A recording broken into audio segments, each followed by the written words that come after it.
آج میں آپ کو بتاؤں گی کہ کیسے ایک یہودی ایک مرد سے کچھ ہی لمحوں میں ایک عورت میں تبدیل ہو جاتا ہے۔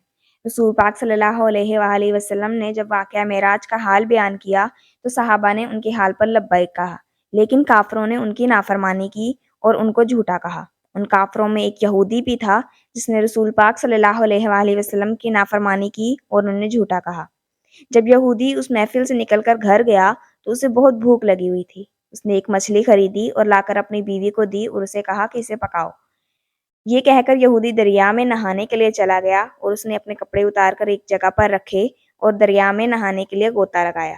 جیسے اس نے غوطہ لگایا اور وہ باہر آیا تو اس نے اپنے آپ کو ایک عورت کی شکل میں دیکھا۔ وہ بالکل ایک عورت کی شکل میں آ چکا تھا۔ وہ اپنے آپ کو اس حالت میں دیکھ کر بہت حیران و پریشان ہوا اور رونے لگا۔ اسے اپنے آپ کو دیکھ کر شرم محسوس ہو رہی تھی اور اپنی شرمگاہ کو چھپانے کے لیے اس نے پتوں سے اپنے آپ کو ڈھانپا اور ایک جگہ پر بیٹھ گیا۔ وہاں سے ایک آدمی کا گزر ہوا اور اس آدمی نے جب ایک حسین و جمیل عورت کو دیکھا تو اسے اپنے ساتھ اپنے گھر لے گیا۔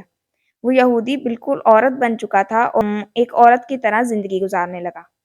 وہ عورت اس آدمی کے ساتھ 7 برس تک رہی۔ اس نے اس آدمی سے نکاح کیا اور اس کے 3 بچے بھی ہوئے۔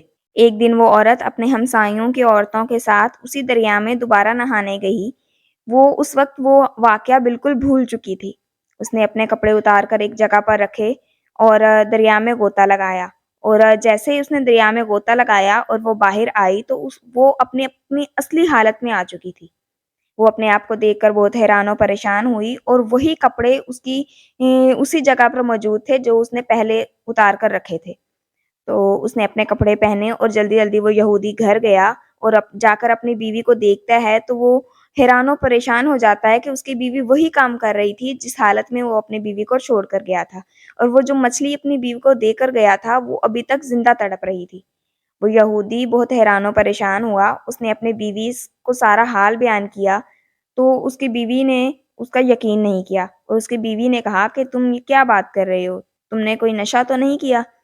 تو تب یہودی کو اس بات کا احساس ہوا کہ اس نے بھی رسول پاک صلی اللہ علیہ وآلہ وسلم کے واقعہ معراج کے حال کو کہا تھا اور ان کی بات پر یقین نہیں کیا تھا۔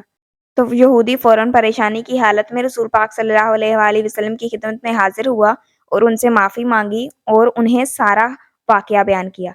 رسول پاک صلی اللہ علیہ وآلہ وسلم نے واقعہ سنا اور انہوں نے اسے اسلام قبول کرنے کی دعوت دی، تو یہودی نے اسلام قبول کر لیا اور اپنے گناہوں کی معافی مانگی۔ جب یہ واقعہ ابو جہل کو بیان کیا گیا تو ابو جہل نے اس کو فریب کار اور جھوٹا کہا۔